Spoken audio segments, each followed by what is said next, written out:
السلام علیکم ګرانو دوستانو. نن به زه تاسو ته د کرکټ په هکله باندې یو څو تازه او ډېر مهم خبرونه درکړم. خاص کر زه به تاسو ته وایم چې په بګ بیش لیګ دغه ډرافټ کې 10 افغان نومونه راغلي دي. په دغه لوبغاړو کې کوم لوبغاړي دي، ځکه حضرت الله عزازی شهزاد محمدي غوندې لوبغاړو نومونه په دغه ډرافټ کې شامل شوي دي او دغه ډرافټ به کله ترسره کیږي، په کوم تاریخ باندې به لوبغاړي اخیستل کیږي، هغه به هم زه تاسو ته وایم. او بل به زه تاسو ته وایم چې پاکستان هم خپله لوبډله اعلان کړی ده. دغه نیدرلینډ سره د دوی لوبې دي او ایشیا کپ لپاره دوی خپل مکمل سکواډ اعلان کړی ده. او بل به زه تاسو ته د افغانستان راشد خان، نوین الحق او مجیب زدران دغه نن سبا چیرته دي. او بل به زه تاسو ته وایم چې تېره شپه د هندوستان یوه شروریزه لوبه هم ترسره شوله. مهم معلومات در سره شریکوم. ویډیو تر اخره پورې وګورئ، په هر څه به تاسو پوه شئ.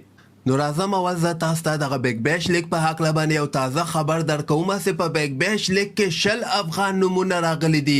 په دغه کې د انګلند ټول نه زیات 96 د انګلند لوبغاړي دي او بیا هغې نه وروسته د افغانستان 10 لوبغاړي دي، د بنګلادیش هم ورکې 3 لوبغاړي دي، همدغسې د ساوت افریقا هم 9 لوبغاړي دي، د نیوزیلینډ بیا ورکې 2 لوبغاړي دي او بل طرف ته د ویسټ انډیز هم ورکې تقریبا 12 لوبغاړي دي. یعنې د افغانستان پکې 10 لوبغاړي دغه ډرافټ کې شامل شوي دي. دغه لیست تاسو در سره وګورئ. په دغه کې نور احمد ده، قیس احمد ده، اعجاز احمد زی ده، شرف الدین اشرف ده، فاضل حق فاروقي ده، شفیق الله غفاري ده، رحمان الله ګربز ده، حامد حسن ده، وقار الله اسحاق ده، رشید خان ده، ظهیر خان پختین ده، نوین الحق ده، محمد نبی ده، اظهار الحق نوید ده، عظمت الله عمر زی ده، وقار سلام خیل ده، حشمت الله شهیدی ده او شهزاد محمدی ده، مجیب زدران ده او حضرت الله زازی ده. دا هغه 10 افغان لوبغاړي دي کوم بس ډرافټ کې، یعنی د دوی نومونه به ډرافټ ته لیږل شوي دي او دغه به ډرافټ ته وړاندې کیږي. خیر 10 واړه خو نه وړاندې کیږي، خو په دغه کې به 8 لوبغاړو باندې دغه ټیمونه یعنی دلچسپي ورکړي وښیي. خو دلته تاسو وګورئ حضرت الله عزازی هم په دغه کې ده او شهزاد محمد هم په دغه ډرافټ کې شامل شوی او زیاتره پکې ځوان لوبغاړي هم په دغه ډرافټ کې شامل شوي دي. نو دعا کوئ چې دغه ځوانان په دغه بګ بیش لیګ کې واخیستل شي، ځکه دغه سره د دوی تجربه هم زیاتیږي. او بل به زه تاسو ته وایم چې که خیر د بګ بیش لیګ کې دغه لوبغاړي دي همدغه میاشتې په اخرنۍ هفته یعنی 28 اګست باندې به بګ بیش لیګ کې لوبغاړي اخیستل کیږي. بل به زه تاسو ته وایم چې د پاکستان کرکټ بورډ له طرف نه هم دغه نیدرلینډ سره د دوی 53 ورځې لوبې دي، هغې نه وروسته بیا ایشیا کپ لپاره هم دوی خپل لوبغاړي اعلان کړي دي. په دغه کې سفارشي حسن علي چې ډېر وخته رئیسه د پرفارمنس خراب و، هغه لوبډلې نه رخصت کړی ده. ګوره پاکستان کې چې کوم لوبغاړی سفارشي هغه ډېر وخته پورې نسي ټینګېدلی، هغه ډایرکټ رخصت کوي او دلته د افغانستان ته تاسو راسئ چې زیاتره پکې سفارشي لوبغاړي اچول کیږي.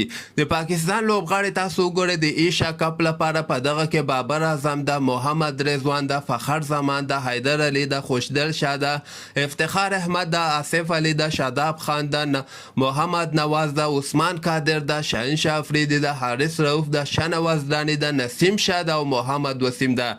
دغه نسیم شاه چې کوم پښتون لوبغاړی ده، دغه د حسن علي په ځای باندې دوی سکواډ کې ور اضافه کړی ده. بل به زه تاسو ته وایم چې د افغانستان نوین الحق او مجیب زدران او رشید خان دغه نن سبا په دوبۍ کې د دوی به که خیر دغه د افغانستان نوین الحق او رشید خان به ډایرکټ هلته چې کله د افغانستان لوبغاړي آیرلینډ ته روان سي، نو دوی به دوبۍ نه ډایرکټ د آیرلینډ په طرف باندې روان سي. خو دلته وایي د مجیب د ویزې مشکل ده، که چېرته د مجیب مشکل حل سو نو مجیب به هم ورسره روانېږي او که مجیب ته ویزه رانقلله بیا به مجیب دغه یعنی دوبۍ کې پاتې کیږي او د افغانستان په دغه آیرلینډ سره چې کومې لوبې دي دغه کې به مجیب ته موقع نه برابرېږي.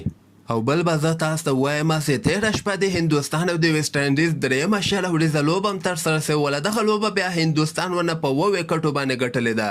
ویسټ انډیز 115 رنز ټارګټ هندوستان ته ورکړی و، هغوی بیا دغه ټارګټ پوره کړی ډېر په اسانۍ سره. په 19 اوور کې دغه ټارګټ پوره کړی. سوریا کمار یادو د هندوستان چې کوم لوبغاړی د هغه 6 مهم رنزونه ورته کړي دي او دغه سوریا کمار یادو صرف 2 پوینټونه پاتې دي چې بابر اعظم نه په T20 بیټسمینانو کې اول مقام واخلي، ځکه د دوی 2 نورې لوبې پاتې، یعنی د هندوستان 2 نورې لوبې شروریزې لوبې چې کومې دي هغه به ویسټ انډیز سره ترسره کیږي.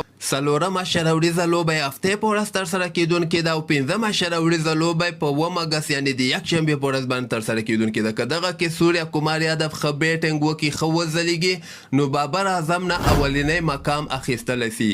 همدغسې تازه خبرو لپاره تاسو دغه چینل هم درسره سبسکرایب کولی سئ.